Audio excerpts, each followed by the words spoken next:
we used to say that the enlightened engineer takes away the bad frequencies, and the crappy engineer, not crappy, but a little crappy, will just boost over the garbage. If you look at someone who doesn't really know how to mix in a methodic way, you look at their EQ settings, everything's a boost, right? Oh, well, I'm not getting enough of this tone out of this. I'm going to boost, and I'm going to boost here, and then I'm going to boost here, and I'm boosting everywhere. And that's what my EQ looks like, a big boosterama, right? Bustier.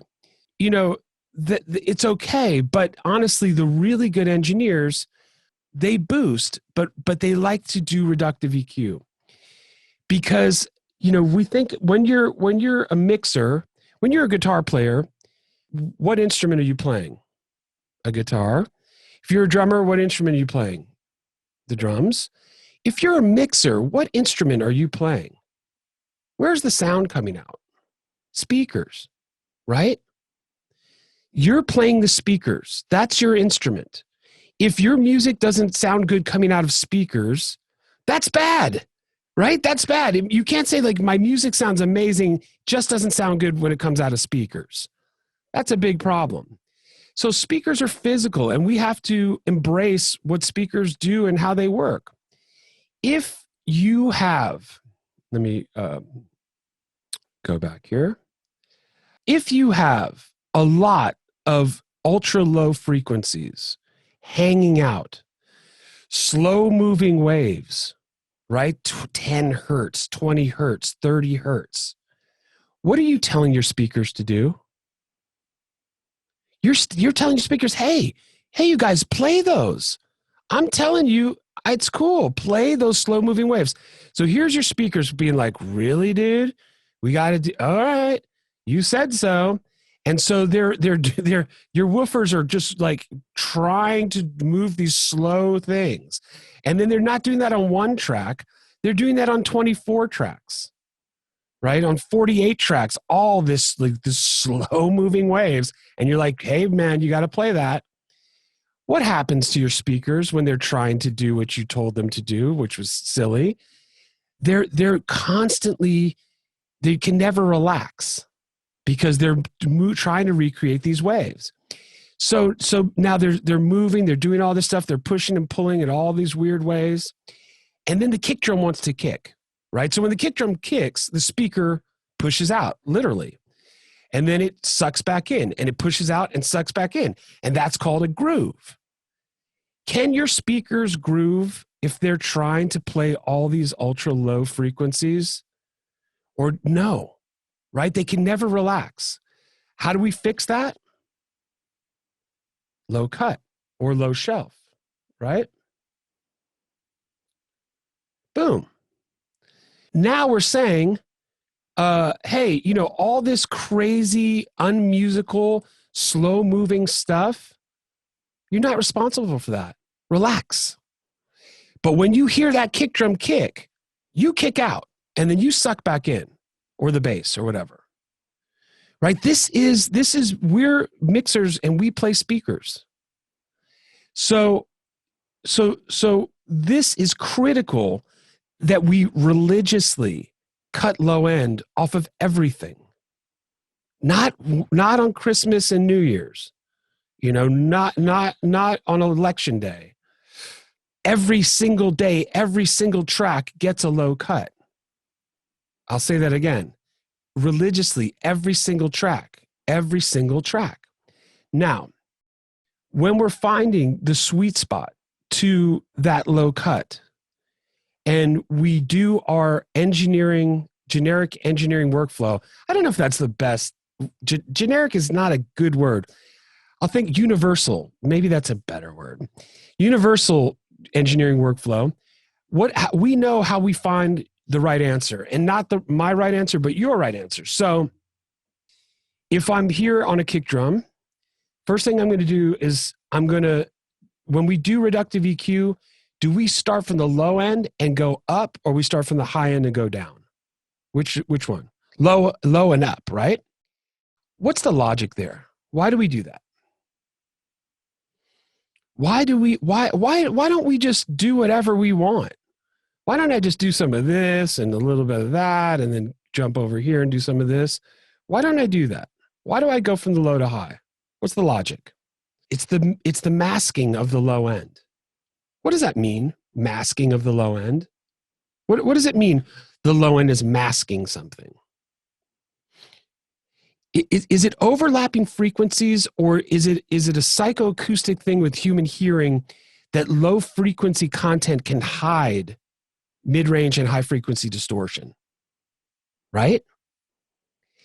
But an old mastering and mixing trick is when you want to hear clicky, crispy distortion, if you're overloading something, you turn the monitor level way down, because the low frequencies, the boom, boom, boom, boom, boom, are masking some of the clicky distortion. So if you have unmusical, unwanted low frequencies that you don't want, the first thing we want to do to hear the sound that we have is get rid of the low frequency masking. Right? Does everyone follow that? It's because if all of a sudden there's masking going on and I try to find a good reductive answer up here, then I'm like, oh, let me go fix the low end. All of a sudden, all this new information jumps out because the masking is gone. Then I run back and do this. I'm running around like a lunatic. And that's not, we're not here to have circuitous routes, right? We're here, and of course, making art is a bit circuitous, but we're trying to use the logical workflow to save our time and energy so we can focus on happy things like being creative, right? And not get frustrated. Okay, so we start and we go from low to high. And then with our good engineering workflow, what's the first thing I do? I say to myself, I could do a low cut or a low shelf, or both. When would I do a low cut and not a low shelf? When would you do a low cut instead of a low shelf? When there's lots of rumble, right? Which one's going to attack the rumble better? The filter. What if you love the low end and you just want to turn it down a little bit? You want to keep the proportions, but you want to gently decrease the low end, a more gentle move, a shelf, right? Is it legal to have a low cut and a low shelf work together so that the filter does the rumble work and the shelf does the gentle shaping? Sure. So you can use a low cut, a low shelf, or a combination depending on what you want to do.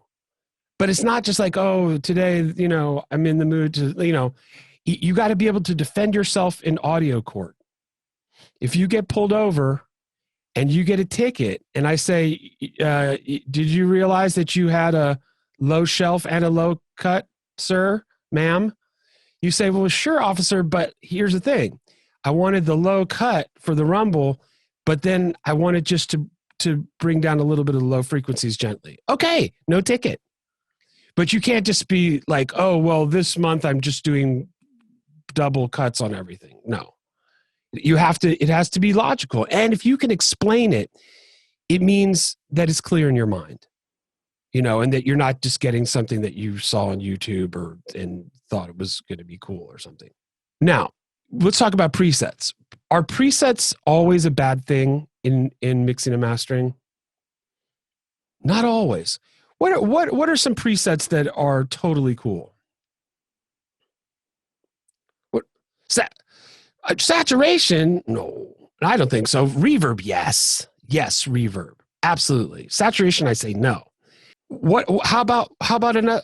So reverbs are totally cool. Delay, absolutely. How about sound toys? Crazy modulating effects.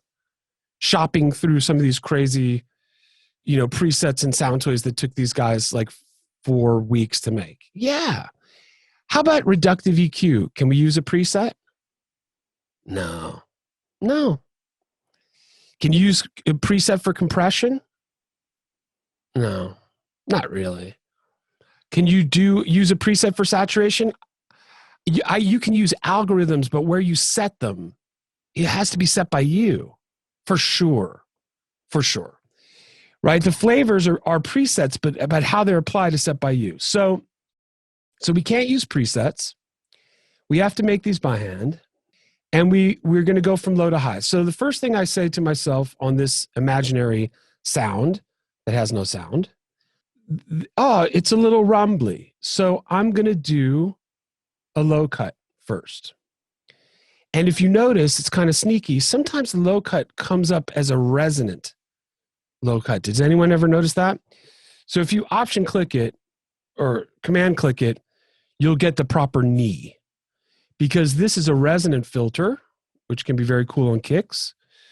This is another, kind of resonant filter, but most of the time we'll stick with no resonance unless, of course, we need it.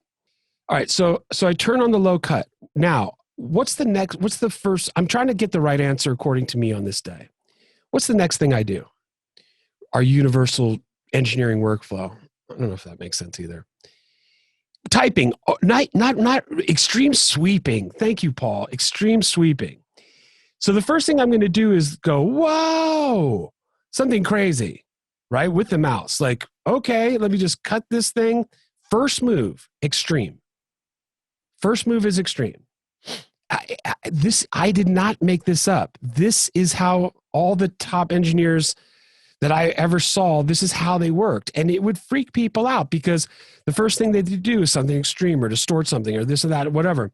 I want everyone to start to do this immediately. This is your new golf swing.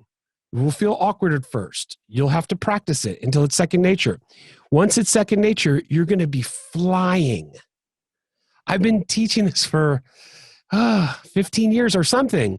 I have students that I've been working with for over 10 years. I mix with them now, especially under the pandemic circumstances. Everything's online. I watch them work. I see this universal workflow is second nature to them, and they can fly. They can go so fast and make your head spin without rushing. It's not about being rushed. It's about being efficient, like someone who's cooked the same meal so many times that they can just do it with their eyes closed. Anything, whatever analogy it is. Played so many scales that you can just fly on your scales because you just played them so much. Same idea. So the first thing I'm going to do is I'm going to do something crazy extreme. What's the second thing I'm going to do? After I do the extreme thing, I'm glad we're having this conversation. Find the sweet spot. Typing or by roughly with my mouse? Roughly, yes. First thing, extreme. Hello, is this button on? Second thing, let me get close. I think it's about here. What do we do? Type. Right. So now I say, look, I landed at 100. And let me check a couple things. Let me try 80. I can type in 80. And let me try 120. Now I've typed them in. Now what do I do?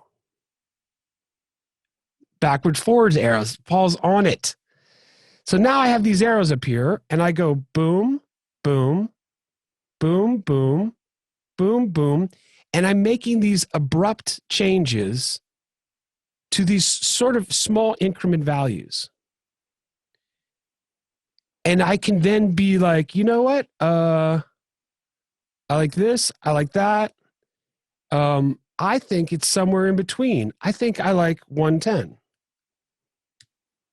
And I'm typing.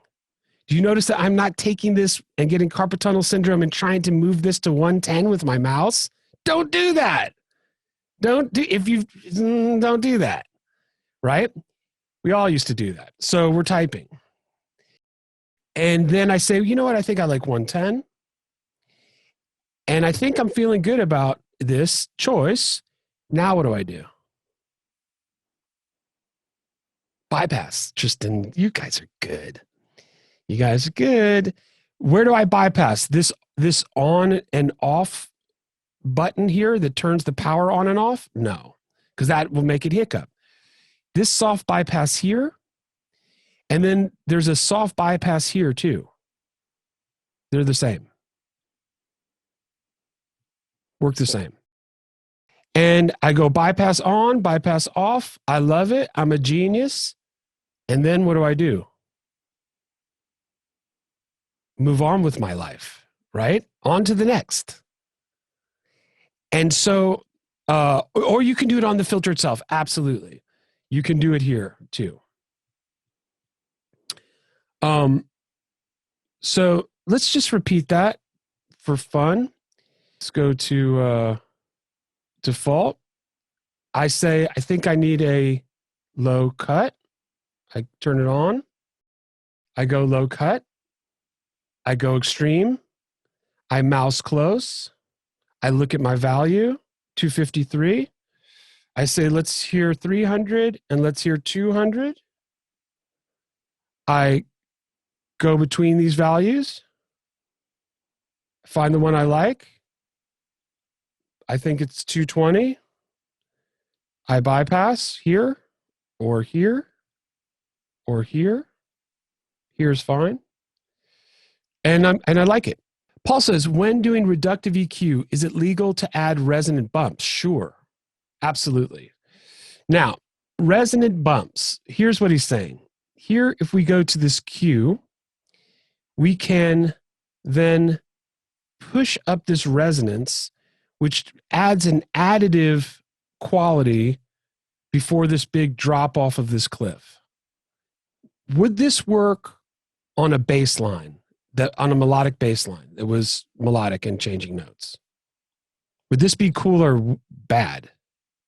No. It'd be bad because, you know, the bass line is playing here, the bass line's playing here, but then when the bass line comes into this frequency zone, the note is crazy loud. It will mess up the melody dynamically. So anything where the melody is moving around, this is not your friend. When would this be your friend? Kicks. Yeah, kicks. Because most of the time, kicks kind of hang out at the same pitch, usually, ish. So if I go here with this resonance and I boost this, what am I doing? What am I doing? What is this going to do? It's a fixed fundamental, exactly. What's it going to do? I'm cleaning up the garbage, those slow-moving waves that are going to make my speakers feel like they can never get a break and punch. But I'm adding this narrow boost before I clean up the lows. What effect is this going to have? Is it going to focus the punch of the kick at a certain low frequency? Yeah. Okay, so now let's talk about a couple other things while we're here. Okay, true or false? All EQs cause distortion, whether they're plugins or analog or musical or digital. True or false? True. Why? All EQs, every single EQ causes distortion. What's phase? It can be phase cancellation, but it's mostly phase shift. Phase shift. Is EQ a time-based process? Is it? It is, right? There's a little tiny processing delay when the filter goes to work. And some of these filters oscillate when they're processing, and that oscillation causes a little bit of distortion. And this is your Neve EQ, this is your SSL EQ, this is your Fab Filter EQ, this is every EQ. So we know that, right? Usually the oscillation, the ringing, we call it the ringing of the filter, usually happens after the transient. So we don't notice it. We don't care. There's our big snare hit, our big kick, and then we get a little, whatever crunchy little distortion after it, but we don't care because we got our snare and we're moving on. But it can also create some phase shift. So here we have 3 different flavors of distortion management. One is zero latency, one is natural phase, and one is linear phase. And this is science, but it's also art, and you can use Whatever one sounds good, but you should know what you're doing, right? Just in case you get pulled over by the EQ police driving home late one night. What is zero latency for? What is it made for? Why did they put it in there? For playback, right? If you're on stage or you're doing something live or you're doing some live thing and you need live EQ, you want zero latency, and so they gave it to you, zero latency. If you want to have the least amount of phase distortion, audible distortion, when you're EQing, you're going to use natural phase. And natural phase is a deep Dutch algorithm to allow you to be as creative as you want with your EQ and have a minimal amount of phase distortion. Yes, it can be set to your default inside your plugin. Save as default is somewhere. Is it here? Default preset. Save as default preset. Isn't that dope? You can do that in every DAW. So now, yes, I do want that. So now, every time I pull it up, I don't have to switch that on. Good questions. So natural phase is, and that's a whole nother hour lecture describing how it works. But let's just for now say that almost all the time we're in natural phase, that's the safest go-to. Yes, thank you. Okay, good. And then we have linear phase. And, before people are educated and enlightened, they see linear phase and they're like, ooh, linear phase. That must be the best. It uses the most processing. It's the best. I'm putting linear phase on everything, right? I put that ish on everything. Is linear phase the best? Is it the best? Or is it a specialty tool? Should you put that stuff on everything? It's a specialty tool. When do we need linear phase EQ? For parallel treatment, yes. When you have two signals, the notebooks are coming out. When you have two signals that have a phase relationship and you EQ them, do you need linear phase to preserve their relationship? Yes. What is an example of, in the real audio world, of two tracks that have a phase relationship? Give me one. Come on, Kick in the snare, maybe, but I like Marley. Top and bottom snare mic. That's the classic right there, right? We when we have recorded an acoustic snare, we put a mic to catch the top, which catches the smack of the pack of the hit, and then we want to get the thud and the rattles from the bottom. So we put a mic on top and a mic on bottom, and then we have to flip the phase 180 degrees when we combine them, or they'll cancel because they're two mics looking at the same thing. They have a phase relationship. What happens if I take my trusty Pro Q3 and I go and put it on natural phase and I EQ the top mic? I didn't do nothing to the bottom mic, right? I flipped the phase 180, but I didn't put an EQ on. But I want to EQ that top one because I want to change the tone.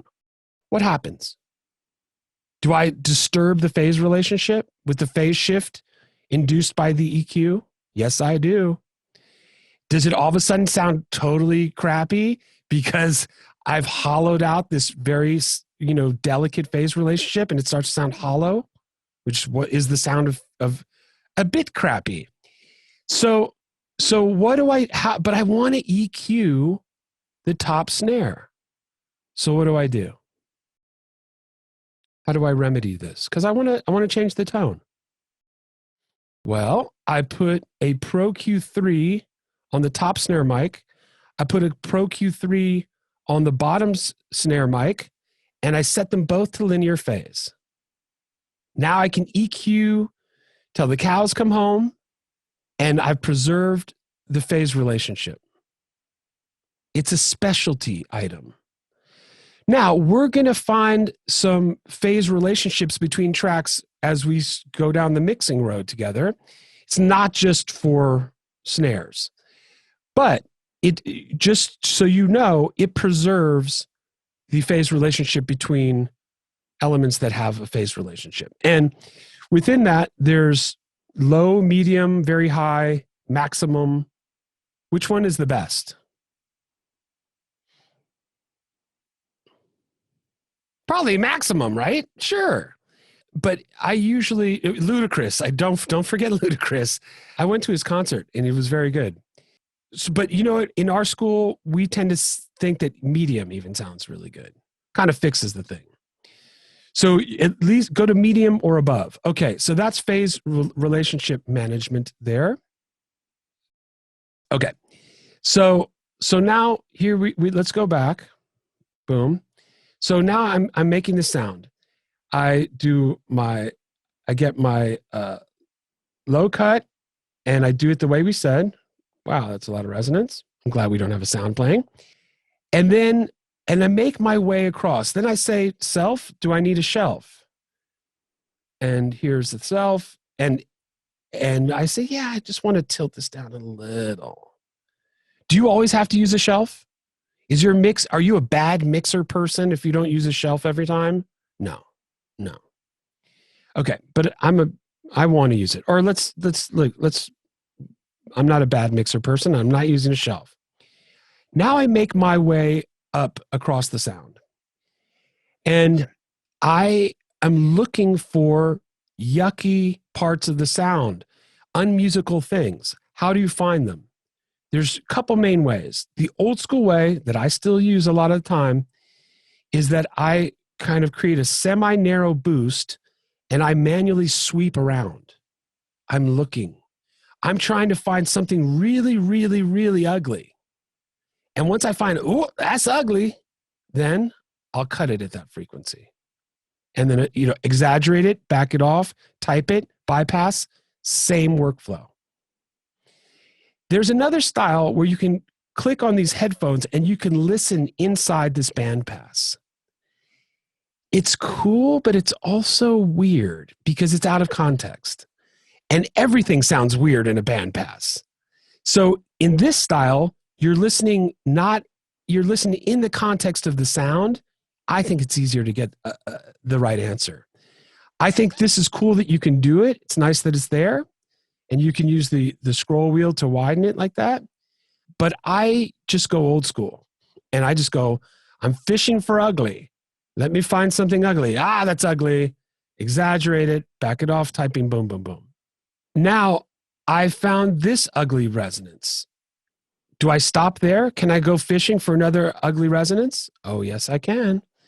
I can go fishing for as many of these as I hear, but I'm making my way from left to right. When I get to the high frequencies, I say to myself, shelf or high cut? When would you use a high cut in the high frequencies?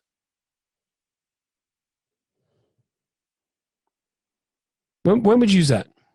If there was a lot of noise, like hissy noise, would you use a filter? Yeah. What if you loved the sound of the high end, but you just wanted to darken it a little bit to make it sit back in the mix a little bit? Would you use then a shelf? Is it legal to use a high cut at the top for the noise and then tilt the sound back a little bit? Is that legal? Sure. Yeah. And then once you get to this state, look, all cuts, no boosting, all cuts. And when you do your master bypass, boom here or boom here, you're like, oh my gosh, it sounds so good now with no boosting, all cuts, all cuts. Has anyone ever been working on a mix and they cut some low frequency and the mix got louder. Has anyone had that experience? I hope you do. I bet you have. You're not boosting, you're cutting. And then the mix gets louder on the meters, in your room, on the speakers. Does that mean that you just scored a reductive EQ point? Does that mean you scored a reductive EQ goal in soccer mixing? Yes. You decongested your mix. You made your speakers physically happy. Sounds a little odd, but you did, right? You took the congestion out of your mix, and now the speakers are more efficient and your mix got louder, right? This is so powerful. People who don't embrace this workflow and this philosophy of reductive EQ, they're not going to get to the promised land. You can't. And reductive EQ is something you're going to do your whole rest of your life. And people who are good at it, they can fix mixes in 5 seconds. They're like, you know what? There's some congestion here. There's some thing here. Boom, boom, boom. All of a sudden, 5 minutes later, that mix that was frustrating is floating on air. And I know some people memorize frequencies and they're like, oh, I think you have a problem at 760 or something, or 1.3K. That's cute and that's fine. And if people get into that, it's fine. I don't care about that. I care that you explore, that you go fishing, you explore. I don't care what the number is. I don't even want you to look at the numbers. Just find the things that are bothering you and cut them out.